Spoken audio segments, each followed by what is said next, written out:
Guys कैसे हैं आप सभी लोग। सो गाइस आज का जो हम लोग आर्टिकल लेने वाले हैं वो बहुत ही एक इम्पॉर्टेंट आर्टिकल होगा। It's more of an article से ज़्यादा आप इसको एक एग्जाम्पल की तरह यूज़ कर सकोगे जब इंडिया चाइना एंड यूएस के बारे में कुछ पूछा जाएगा। तो क्या देखिए कंटेक्स्ट है। The article is about global collision of democracies amid Chinese assertion. तो देखिए चाइना का अग्रेशन चल रहा है एंड आप सबको पता है कि अभी कैसे China is following the path of unilateralism, multilateralism को वो क्लियरली वायलेट कर रहा है। और इनफैक्ट पूरे वर्ल्ड में सेम चीज़ इवन यूएस भी फॉलो कर रहा है। तो देखिए अभी रिसेंटली एक स्पीच हुई थी माइक पॉम्पियो की, US secretary of the state है। एंड इन्होंने देखिए एक आइडिया फैलाया। That idea was of N alliance of democracies, कि क्यों ना देखिए क्यों ना एक मिलके एक अलायंस ऑफ डेमोक्रेसी बनाया जाए, एक कोलेशन ऑफ डेमोक्रेसी बनाया जाए। और उससे हम क्या कर सकेंगे, उससे हम लोग जो नॉन डेमोक्रेटिक रेजीम्स है जैसे चाइना हो गया, तो यहाँ पे क्या होगा, यहाँ पे आपको हम इनको इनको आप कह सकते हो, इनको हम काउंटर कर सकेंगे। पूरे वर्ल्ड में हम डेमोक्रेसीज फैलाएंगे। ठीक है, तो इस टाइप का इन्होंने बात करी। तो देखिए अब ये जो पर्टिकुलर जो आर्टिकल है ये इसके इम्प्लीकेशंस फॉर इंडिया डिस्कस करता है। ठीक है, तो देखते हैं हम लोग कि क्या इंडिया को ज्वाइन करना चाहिए या फिर ये क्या है। ठीक है, तो देखिए जो यूएस के सेक्रेटरी ऑफ द स्टेट है, इन्होंने बात करी। इन्होंने टू जो प्रोपोजिशंस है उसके बारे में बात करी। ठीक है, पहली बात जो थी वो ये थी कि भाई देखिए अब 5 डिकेड हो चुके हैं ऑलमोस्ट यूएस एंड चाइना के एंगेजमेंट पे, और यहाँ आप कोई भी कोलिशन आपको नहीं दिख रहा है, कोई भी कॉपरेशन नहीं दिख रहा है। तो now it has reach the dead and. ठीक है, और सेकेंड इज कि भाई एक बात तो तय है कि अब जो ये चाइना का साइज एंड पावर बहुत बढ़ चुका है, तो US cannot address the China challenge all alone. And इसीलिए उन्होंने क्या करा, they have called for a collective action, कि भाई सब लोग आओ मिलो। ठीक है, एंड इसीलिए उन्होंने बोला कि it's now time for new grouping. ठीक है, कि लाइक माइंडेड नेशंस है जिनकी सेम वैल्यूज़ है, डेमोक्रेटिक वैल्यूज़ है, वैल्यूज़ ऑफ प्लूरलिज्म है, वैल्यूज़ ऑफ लिबरलिज्म है, उनको आना चाहिए, उनको एक साथ कोलिशन बनाना चाहिए। एंड देन चाइना के जो अग्रेशन है, ठीक है, उसको चाइना की यूनिलेटरलिज्म है उसके खिलाफ एक चाइना पे प्रेशर डालना चाहिए। तो वही बात है ना, एक से भला दो। ठीक है, तो it's like a new alliance of democracy, इसके बारे में बात करी। अब देखिए what I mean how does this matter for India, India के लिए देखिए क्या चीज़ ये है, ये मतलब इंडिया के लिए कैसे मैटर करता है। तो देखिए डेफिनेटली देखिए इंडिया के लिए भी बहुत ज़्यादा मैटर करता है। क्यों? क्योंकि आप सबको पता है अभी देखिए चाइना इज़ नॉट इवन सिर्फ आपके वेस्टर्न सेक्टर में ही अग्रेशन नहीं दिखा रहा है, even in Ladakh region, Aksai Chin. Even अगर आप देखें तो अब वो क्लेम अपने अरुणाचल प्रदेश पे भी बहुत ज़्यादा स्ट्रॉन्ग करते जा रहा है। तो इंडिया के साथ देखिए हमेशा से बॉर्डर डिस्प्यूट्स है, बहुत सारा लैंड चाइना ने हमारा ले रखा है। And China is now trying to, जो चाइना पाकिस्तान का एक्सेस है वो इंडिया को बहुत ज़्यादा आप कह सकते हो पाकिस्तान ऑक्यूपाइड कश्मीर में, अक्साई चिन में, ठीक है, ये एरियाज में क्या कर रहा है, ये एरिया में इंडिया की सिक्योरिटी को सीधा चैलेंज कर रहा है।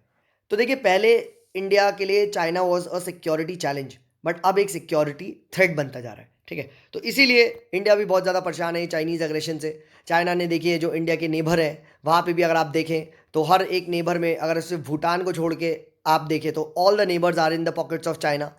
यही नहीं देखिए इंडिया को पूरा स्ट्रिंग ऑफ पर्ल्स की जो पॉलिसी है उससे China is trying to encircle the India. जैसे म्यांमार में आपका पोर्ट ले रखा है, हम्बनतोता पोर्ट ले रखा है, उधर आपका ग्वादर पोर्ट ले रखा है। तो जितने भी ये पोर्ट्स हैं इसके through China is trying to contain India. तो इंडिया के लिए देखिए कि ये सुनहरा मौका है कि कोलेशन ऑफ डेमोक्रेसी में जाके चाइना को क्यों ना एक कलेक्टिव एफर्ट से आप कंटेन कर सकते हैं या काउंटर कर सकते हैं, बेसिकली बैलेंस कर सकते हैं।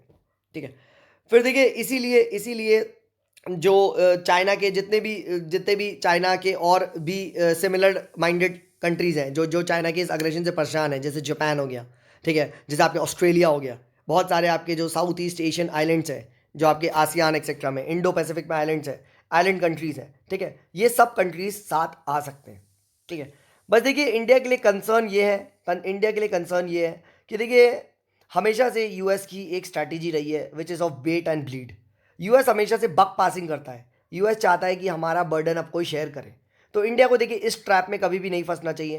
एंड कभी भी देखिए इंडिया को कभी भी ऐसा नहीं करवाना चाहिए कि यूएस आपके कंधे पे गन रख के चलाए। ठीक है, this should not appear for India, मतलब India should not appear as if it is being used by US. ठीक है, फिर उसके बाद देखिए अब पूरा वर्ल्ड ऑर्डर भी काफ़ी ज़्यादा चेंज हो रहा है, वर्ल्ड ऑर्डर में स्ट्रक्चरल चेंजेस बहुत ज़्यादा आ रहे हैं। ठीक है, तो डेफिनेटली देखिए इंडिया को ये अपॉर्चुनिटी मिस भी नहीं करनी चाहिए। ठीक है, तो एक ये बोला जाता है कि इसको अलायंस ना बोल के एक टाइप का कोलेशन बनाना चाहिए, ठीक है, कोलेशन ऑफ डेमोक्रेसी ज़्यादा बोले जाना चाहिए, क्योंकि देखिए alliance again it goes against the principles of, आप कह सकते हो नैम के भी प्रिंसिपल्स के अगेंस्ट जाता है, ठीक है, एंड डेफिनेटली देखिए कहीं ना कहीं आपकी अगर ये यूएस लेड होगा तो सॉवरेनिटी तो हर्ट होगी, और चाइना फिर और ज़्यादा अग्रेशन दिखाएगा, ठीक है, चाइना आपका ये ऐसा कहा जा रहा है कि why did China do this Galwan valley incident. तो देखिए इंडिया ने जो जम्मू कश्मीर में यूनिलेटरल स्टेटस को चेंज करने की कोशिश की गई, तो इससे ज़्यादा बहुत ज़्यादा वो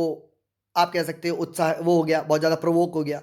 सेम देखिए इंडिया जो है वो यूएस, जापान, ऑस्ट्रेलिया इन सब के साथ देखिए मालाबार एक्सरसाइजेज भी अभी कंडक्ट कर रहा है। India is going more closer towards democracy, towards these US countries, ठीक है, प्रो वेस्ट। तो अगेन चाइना ने इसको एक इंडिया को काइंड ऑफ आप कह सकते हो एक शॉक देने की कोशिश करी, ठीक है। तो इसीलिए देखिए इंडिया को इस चीज़ का ध्यान रखना चाहिए कि हार्ड की जगह सॉफ्ट बैलेंसिंग पे ज़्यादा ध्यान देना चाहिए। फिर देखिए इंडिया ने हमेशा से यूएस के जो इनिशिएटिव्स हैं ऐसे ही इनिशिएटिव्स उनको सपोर्ट किया है। जैसे एक जो क्लिंटन एडमिनिस्ट्रेशन का जो आपका इनिशिएटिव था कम्युनिटी ऑफ डेमोक्रेसीज, ठीक है, इसको सपोर्ट किया। फिर बुश एडमिनिस्ट्रेशन ने डेमोक्रेसी प्रमोशन फंड को सपोर्ट किया यूएन में, ठीक है, जो लाए थे। तो सेम सेम देखिए इंडिया ने भी इन चीज़ों को सपोर्ट किया था। सिमिलरली देखिए इंडिया ने जो रिसेंटली प्रेसिडेंट ट्रंप ने G7 को G10 बनाने की बात करी गई विदाउट चाइना, ठीक है, इसका भी काफ़ी जोर शोर से सपोर्ट किया, ठीक है। तो India should not be at the back seat, ठीक है, एंड ऐसे जो आइडियाज़ है उसमें डेफिनेटली इंडिया को पार्टिसिपेट करना चाहिए, ठीक है। तो इसीलिए अब देखिए अब जो अमेरिका है वो कहीं ना कहीं वीक होते जा रहा है, ठीक है। So it is looking out for partners, and India is definitely you can say a very good partner for USA, क्योंकि देखिए हमारे जो जियो स्ट्रैटेजिक जो इंटरेस्ट है वो अब कन्वर्ज होते दिखाई दे रहे हैं, ठीक है। तो इसी तरीके से यू कैन कंक्लूड कि देखिए ग्लोबल कोलिशन बनाने में तो काफ़ी वक्त लग सकता है, ठीक है, काफ़ी ज़्यादा काम करना पड़ेगा, ठीक है, बट यह एक न्यू रेंज ऑफ अपॉर्चुनिटी भी प्रोवाइड करता है for the Indian policy makers. So India should definitely look out for it, but at the same time it should not appear that it becomes a military alliance, और जिससे hard balancing हो जाए और आपका एक kind of war की situation या एक और सिक्योरिटी डिलेमा को राइज ना करे, ठीक है। तो इस तरीके से आप जो कोलिशन ऑफ डेमोक्रेसीज है इस पर कभी आए तो आप डेफिनेटली इसको यूज़ कर सकते हैं इन राइटिंग आंसर्स, ठीक है, in writing answers on India China and India US relationship. तो गाइस ये हमने प्रॉपर डिस्कस कर लिया। एंड गाइज एंड करने से पहले आपको बताना चाहूँगा, if anybody wants to join the complete course on PSIR optional with notes as well as answer writing, तो वो मुझे टेलीग्राम पे मैसेज कर सकता है @Sumit is there, तो मैं आपको प्रोसेस बता दूंगा। तो चलिए मिलते हैं अगली वीडियो में, टिल देन बाय बाय।